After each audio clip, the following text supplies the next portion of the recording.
Hi friends, welcome to நம் சமையல் உலகம். நம்ம இந்த எபிசோடில் பார்க்க போகிறது different types of kozhukattai Vinayagar Chaturthi special. இதில் நான் உங்களுக்கு ரெகுலராக செய்கிற கொழுக்கட்டை மட்டும் இல்லாமல் ரொம்ப ஹெல்த்தியான ஸ்டஃபிங்ஸ் வைக்கிற கொழுக்கட்டை ப்ளஸ் பிடி கொழுக்கட்டையிலேயே உங்களுக்கு பைத்தம்பருப்பு போட்டு செய்கிறது, அப்புறம் ராகியில் செய்கிறது, அது மட்டும் இல்லாமல் கார கொழுக்கட்டை, இந்த மாதிரி வெரைட்டிஸாக உங்களுக்கு சொல்லியிருப்பேன். ஒரு 3 கொழுக்கட்டை செஞ்சு காமிச்சிருப்பேன். என்ன டைம் ரொம்ப எடுத்துக்கக்கூடாது, ஒரு 10 மினிட்ஸ்க்குள்ளே முடிக்கணும். ஸோ அதனால் உங்களுக்கு ஒரு 6 வெரைட்டி எப்படின்றத சொல்லியிருப்பேன். 3 வெரைட்டி செஞ்சு காமிச்சிருக்கிறேன். ஸோ எப்படி செய்யுதுன்னு பார்க்கலாங்களா? ஃபஸ்ட்டு கொழுக்கட்டைக்கு தேவையான அரிசி மாவு, பச்சை அரிசி மாவு எடுத்துக்கிறோம். அதை நீங்கள் கழுவி காய வச்சு மிஷினில் இந்த மாதிரி அரைச்சிட்டு வந்துடுங்க. உங்களுக்கு தேவையான அளவு போட்டு கொஞ்சம் நல்லா ஹாட்டாக சுடு தண்ணி, நல்லா கொதிக்கிற தண்ணி போட்டு இது மாதிரி மிக்ஸ் பண்ணுங்கள். அதுதான் ஸ்பூனில் பண்ணுறேன், கையில் பண்ணால் உங்களுக்கு சுடும். ஸோ நல்லா கொதிக்கிற தண்ணி போட்டு மிக்ஸ் பண்ணுறோம். இதில் பார்த்தீங்கன்னா நிறைய பேர் கொழுக்கட்டை செய்யும்போது கொஞ்சம் கிராக்ஸ்லாம் வரும், அந்த வெடிப்பு வருது இல்லைங்களா, அது வராமல் இருக்கிறதுக்காக ஒரு 2-3 ஸ்பூன் பால் ஊற்றி பிசைஞ்சிருக்கிறேன். அது பார்த்துருப்பீங்க இப்போ வீடியோவில். ஸோ இந்த மாதிரி மாவு பிசைஞ்சிருங்க. ஸோ இது பேசிக். இது ஸ்டஃபிங்ஸ் வச்சு செய்யக்கூடிய கொழுக்கட்டை. நான் உங்களுக்கு ஏற்கனவே சொல்லியிருக்கேன், புடி கொழுக்கட்டை ப்ளஸ் ராகி கொழுக்கட்டைலாம் செய்யலாம் உங்களுக்கு சொல்லுவேன்னு சொல்லியிருக்கேன். ஸோ உங்களுக்கு பார்த்தீங்கன்னா நான் ஏற்கனவே சொன்ன மாதிரி டிஃப்ரெண்ட் டைப்ஸ் ஆஃப் கொழுக்கட்டை தான், ஸ்டஃபிங்ஸும் டிஃப்ரெண்ட்டாக இருக்கும். இப்போ பாருங்கள், பேரிச்சம்பழம், முந்திரி, திராட்சை, பாதாம், பிஸ்தா, தேங்காய் எடுத்துக்கிட்டோம். இது பார்த்தீங்கன்னா நாட்டு சக்கரை, அந்த பாகு எடுத்திருக்கேன், அதில் கொஞ்சம் தேன் கலந்துருக்கேன், திருகுன தேங்காய் போட்டிருக்கேன். முந்திரி, திராட்சை, பாதாம், பிஸ்தா, டேட்ஸ் இது எல்லாமே பொடியாக கட் பண்ணி போட்டிருக்கேன். ஸோ இது எல்லாமே நாட்டு சக்கரை கொஞ்சம் பாகு மாதிரி காய்ச்சி வச்சுருக்கேன், அதில் கொஞ்சம் தேன் சேர்த்துருக்கேன். ஸ்டஃபிங்ஸ் பார்த்தீங்கன்னா டேட்ஸு, முந்திரி, திராட்சை, பாதாம், பிஸ்தா இது எல்லாமே பொடியாக கட் பண்ணி அதில் போட்டிருக்கேன். ஸோ அதை மிக்ஸ் பண்ணிக்க போகிறோம் இப்போது. சரிங்களா, அது பாருங்கள், இது எல்லாமே போட்டு மிக்ஸ் பண்ணிவிட்டு இது ஒரு டைப் ஆஃப் ஸ்டஃபிங். அதுக்கு சொன்ன மாதிரி ஸ்டஃபிங் கொழுக்கட்டையில் ஒரு 3 வெரைட்டியும், பொடி கொழுக்கட்டை எப்படி செய்கிறது, ராகி கொழுக்கட்டை எப்படின்னு சொல்லுவோம் உங்களுக்கு. ஸோ அந்த மாவு எடுத்துக்கிட்டோங்களா இல்லைங்களா, இந்த மாதிரி குழியாக பண்ணிவிடுங்க.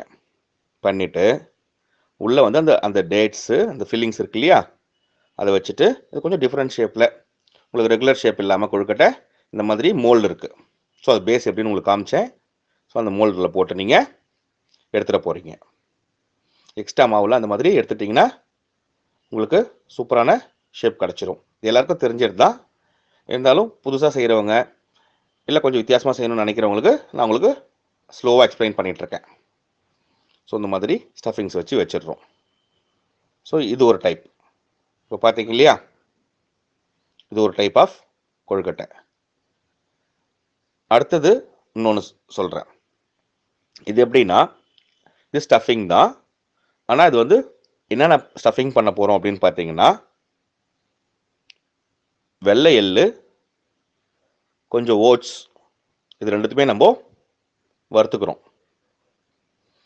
எள் டக்குன்னு பொரிஞ்சிரும். ஸோ நீங்கள் ரொம்ப சிம்மில் வச்சு கலர் மாறிடக்கூடாது. லைட்டாக கோல்டன் கலர் வரும்போது எடுத்துகிட்டு அதை மிக்சியில் போடுறீங்க, பவுட்ரு பண்ணுறோம். நான் என்ன சொல்லியிருக்கேன், எள்ளும் ஓட்ஸும் கலந்துருக்கேன்னு சொல்லியிருக்கேன். ஸோ உடம்புக்கு ரொம்ப நல்லது. இதை மிக்சியில் போட்டு பவுட்ரு பண்ணிக்க போகிறோம். சூடு ஆறுனதுக்கப்புறம் அதை ஒரு கப்பில் எடுத்துக்கங்க. இதுக்கு நீங்கள் பாகுலாம் எதுவும் காய்ச்ச வேண்டாம், வெறும் வெல்லமே தூள் பண்ணி வச்சுடுங்க. இல்லை வெல்லம் வேணும்னா நாட்டு சக்கரை எடுத்துக்கலாம், இல்லை பனை வெல்லம் எடுத்துக்கலாம், எது ஒன்று எடுத்துக்கலாம். நான் இப்போது இதுக்கு வெல்லம் மட்டும் எடுத்துருக்கேன். போன ஸ்டஃபிங்ஸ் நான் நாட்டு சக்கரையும் தேனும் எடுத்துக்கிட்டேன். இதுக்கு வெல்லமும் எள்ளு ஓட்ஸ் இதெல்லாம் மிக்ஸ் பண்ணுறோம். ஒரே ஒரு சிட்டிகை ஏலக்காய் பொடி சேர்த்துக்குங்க. அதில் இதெல்லாம் சேர்த்து மிக்ஸ் பண்ணிவிடுவோம். மிக்ஸ் பண்ணிவிட்டு சேம் அதே மாதிரி மாவு எடுத்துக்கங்க. கொஞ்சம் நடுவில் குழி மாதிரி பண்ணிவிடுங்க. பண்ணிவிட்டு அதுக்குள்ளே ஸ்டஃபிங்ஸ் வைக்கிறோம். பாருங்கள், நிறைய வச்சிடாதீங்க, வெளியே வந்துடும். ஸோ கொஞ்சமாக வச்சு ஓரத்தெல்லாம் மூடிட்டு, இல்லை கையில் உங்களுக்கு மடிக்க வராதவங்களுக்காக நான் உங்களுக்கு மோல்டில் காட்டுறேன். இந்த மாதிரி நீங்கள் பண்ணிவிட்டு, இந்த மாதிரி மோல்டுங்க நிறைய இருக்குது, கடையில் மார்க்கெட்டில் கிடைக்கும். ஸோ வச்சு கொஞ்சம் நல்லா ப்ரெஸ் பண்ணுங்கள். அப்போ தான் ஷேப் கிடைக்கும். எக்ஸ்ட்ரா வர மாவுலாம் எடுத்துடுறோம். எடுத்துட்டு பாருங்கள், அதை ஓப்பன் பண்ணி பார்த்தீங்கன்னா சூப்பரான கொழுக்கட்டை ஷேப் இருக்கும். டிசைன் பார்த்தீங்களா, சூப்பராக இருக்கு இல்லையா டிசைனே. ஸோ ஸ்டஃபிங்ஸும் ஹெல்த்தியாக இருக்கும். ஸோ அடுத்தது பார்க்குறோம். ஃபஸ்ட்டு என்ன பண்ணும், இதுக்கு என்ன பண்ண போகிறோம்னா வெல்லம் வந்து கொஞ்சமாக எடுத்து கொஞ்சம் ஒரு 1/4 டம்ளர் தண்ணி விட்டு கொதிக்க வச்சு எடுத்துருங்க. எடுத்துகிட்டு ஃபில்டர் பண்ணிவிடுங்க. ஏன்னா வெள்ளத்தில் டஸ்ட்டு நிறைய இருக்கும் இல்லையா. அப்புறம் அந்த ஒரு பாத்திரத்தில் போட்டு கொதிக்க வைக்கலாம். இதுக்கும் நாட்டு சக்கரை எடுத்துக்கலாம், இல்லை பனை வெல்லம் எடுத்துக்கலாம், இல்லை வெல்லம் எடுத்துக்கலாம். நான் எடுத்துக்கிறது இதுக்கு பனை வெல்லம். உங்களுக்கு கலர் பார்த்தாலே தெரியும், இது வெல்லம் கிடையாது, பனை வெல்லம். இந்த கலர் உங்களுக்கு பனை வெல்லத்தில் மட்டும் தான் வரும். அது கூட திருகுன தேங்காவும் கொஞ்சம் ஏலக்காய் பொடியும் சேர்த்துக்கிறோம். ஒரு 1/2 மூடி திருகுன தேங்காய், ஒரு 2 ஏலக்காய் பொடி பண்ணிவிட்டு போட்டுட்டு இந்த பனை வெல்லத்தை கூட மிக்ஸ் பண்ணிடுறோம். கொஞ்சம், அதாவது ரொம்ப லிக்விடாக இருக்கக்கூடாது, கொஞ்சம் திக்காகிற வரைக்கும் நீங்கள் மிக்ஸ் பண்ணுங்கள். இது ஒரு டைப் ஆஃப் ஸ்டஃபிங். சரிங்களா. ஸோ இதெல்லாம் வந்து நம்ம சூப்பராக இந்த மாதிரி கன்சிஸ்டன்சி வரணும். லிக்விடாக இருந்துச்சுன்னா நீங்கள் உள்ளே வச்சு நீங்கள் வேக வைக்கும்போது எல்லாமே தனித்தனியாக பிரிஞ்சு வந்துடும். ஸோ அந்த மாதிரி வரக்கூடாது இல்லைங்களா. அதனால் இந்த பாருங்கள், இப்போ கன்சிஸ்டன்சி உங்களுக்கு தெரியும் திக்னஸ் எப்படி ஆகிருக்குன்ட்டு. ஸோ இந்த திக்னஸில் நீங்கள் சேம் நம்ம ஃபஸ்ட்டு வச்சோம் இல்லைங்களா கொழுக்கட்டை, இந்த ஓட்ஸு எள்ளு வெல்லம் தூள் பண்ணி வச்சாலும் அதே மாதிரி பண்ணிவிட்டு இதுக்கு வேறு மோல்டு இருக்குது. ஸோ ஒன்று ஒன்றும் டிஃப்ரெண்ட்டாக இருக்கணுன்றதுக்காக தான் வேறு மோல்டு. இது கொஞ்சம் பெருசாக இருக்கும். ஸோ இந்த மாதிரி மோல்டில் நீங்கள் வச்சு உள்ளே ஃபில்லிங்ஸ் பண்ணிவிட்டு அது நல்லா ப்ரெஸ் பண்ணிங்கன்னா எக்ஸ்ட்ரா இருக்க மாவுலாம் வந்துடும். பாருங்கள், சூப்பரான கொழுக்கட்டை வந்துருச்சு. இது எல்லாமே இப்போ நம்ம ஆவியில் வேக வைக்க போகிறோம். இட்லி தட்டில் கொஞ்சம் எண்ணெய் தடவிடுங்க. இந்த கொழுக்கட்டைலாம் அடுக்கிடுங்க. அதில் அடுக்கிட்டு நம்ம இட்லி பாத்திரத்தில் இல்லை இட்லி குக்கரில் வச்சு வேக வைக்க போகிறோம். எவ்வளோ நேரம் வேக வைக்கணும் அப்படின்னு பார்த்தீங்கன்னா ஒரு 10 நிமிஷம் வேக வச்சா போதும், இல்லை 12 மினிட்ஸ் அதிகபட்சம் நான் சொல்கிறது. ஸோ இது மாதிரி ஒரு தட்டுலையும் எல்லாத்தையும் வச்சிடுறோம். வச்சுட்டு நான் சொன்ன மாதிரி 10 to 12 மினிட்ஸ் வேக வைக்க போகிறோம். உங்களுக்கு நான் ஏற்கனவே சொல்லியிருந்தேன் பிடி கொழுக்கட்டை ப்ளஸ் ராகி கொழுக்கட்டை எப்படி செய்கிறதுன்னு சொல்லியிருந்தேன். ஸோ இது வேக வைக்கும்போது நான் அதையும் உங்களுக்கு சொல்கிறேன் எப்படின்ட்டு. அந்த நீட்டாக ஃபஸ்ட்டு செஞ்சோம் இல்லைங்களா டேட்ஸு உள்ள ஸ்டஃபிங்ஸ், டேட்ஸு, தேன், முந்திரி, பாதாம், பிஸ்தாலாம் வச்சோல்ல, அதை வந்து மேலே வச்சுருங்க. அப்போ தான் கரெக்டாக இருக்கும். இட்லி குக்கர் வச்சுட்டு அந்த தட்டு போட்டுட்டு தண்ணி, எப்பவுமே நீங்கள் இட்லி ஊற்றுறாமல் தண்ணி ஊற்றிடுங்க. ஊற்றிட்டு இதை வச்சுட்டு மூடிடுங்க. ரொம்ப ஹையில் வைக்க வேண்டாம், மீடியம் ஹைக்கு நடுவில் இருந்தால் போதும். 10 to 12 மினிட்ஸ் வேக விட்டுருங்க. ஸோ இப்போது இந்த வேக வைக்கிறோம். வெந்ததுக்கப்புறம் எப்படி இருக்குன்னு பார்க்கலாம். வெந்துடுச்சு. இப்போ பாருங்கள், சூப்பராக இருக்குது. ஸ்டஃபிங்ஸ் எல்லாம் பாருங்கள்.